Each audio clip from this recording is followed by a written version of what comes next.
South Carolina has become one of the most moved to states in America. You heard that right.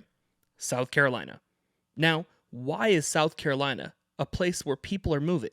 In some areas, it's very affordable. Many are also looking for a slower pace of life to raise a family or retire, and others simply want warmer weather. Today, we're going to look at why this state is so popular, why it's a good fit for some, and why it's definitely not a good fit for others. South Carolina's population is over 5 million residents. Most people are exposed to South Carolina for the first time on vacation to their wonderful coastal towns like Myrtle Beach, Hilton Head, or going to Folly Beach. One thing that's really noticeable if you've ever been to the South is it's more regional than other places in the country. There are still more neighborhood churches, small town diners, and most things are really localized.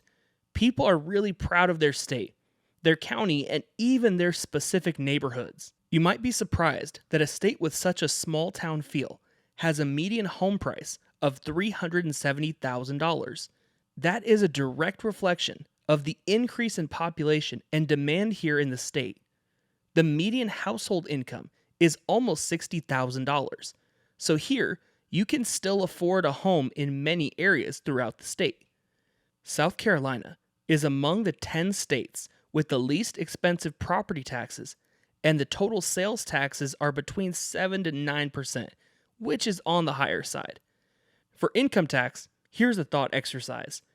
If you are a single person making $45,000 in California or South Carolina, which state do you think you'd be taxed more? If you said California, you're wrong.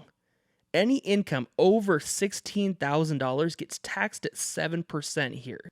So your income will be taxed at a higher rate than most states until you hit the median here. South Carolina is a warm state. They don't get much, if any, snow in most places. And in the winter, they have an average low of 33 degrees in January. In the summer, they will get an average July high of 91 degrees. But don't underestimate the humidity here. You get more days of sunshine than the national average here, but the state gets a whopping 48 inches of rain for the year, which surprised me. This state is a bit hurricane prone. I don't say that to scare you, but hopefully to make you think about where in the state you'd want to live or what precautions you may need to take. Speaking of being very careful, the violent crime rate in South Carolina is 22% higher than the national average, and the property crime rate is 30% higher than America's average. The area you pick here will have a profound impact on how safe your hometown will be. This is where places like Charleston and Mount Pleasant shine, and places like Columbia, Rock Hill, Greenville, and North Charleston do have more property and violent crime. Most might think of South Carolina as a conservative state, and largely it is. 100% of the people in South Carolina smash the like button and subscribe. Wait, what? Like and subscribe. Oh, wrong part. 55% of residents voted for Donald Trump, and almost 45.5% voted for Joe Biden.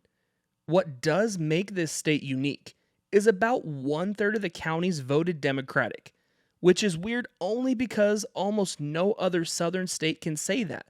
So if you are liberal or conservative, there are cities and small towns that will fit your political views. Earlier, I mentioned that people here love the beach, and many who come here are retirees moving from other East Coast cities.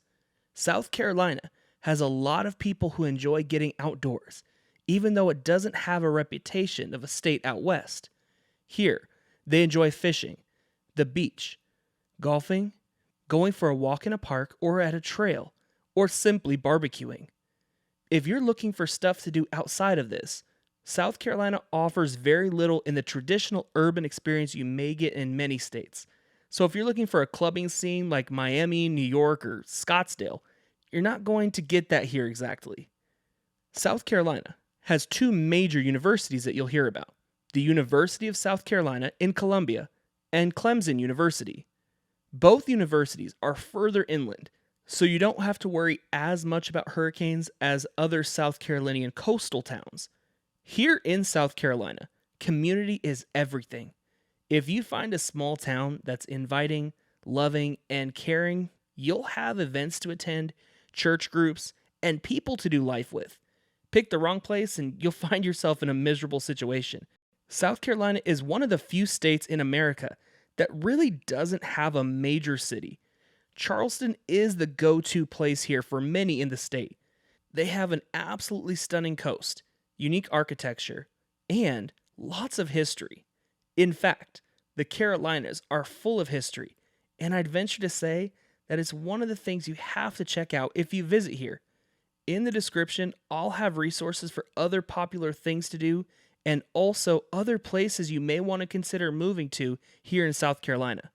South Carolina is 64% white, 5.5% Hispanic, 27% black, 1.5% Asian, 0.3% of residents are Native American, 0.1% of residents are Hawaiian or Pacific Islander, and 1.8% of residents are two or more races. South Carolina has had trouble in the past with their racial reputation, like much of the South. I've been told from people in Tennessee, North Carolina, and Georgia that South Carolina still has some pretty bad pockets. I do know many in the media benefit from stoking Republicans versus Democrats, men versus women, and black versus white. I'd love to hear from you guys in the comment section who live in South Carolina. Let us know what your experience has been there. If you'd like to learn more about America or other fantastic places in our world, consider subscribing or watching another video on my channel. Thank you so much for watching, and take care.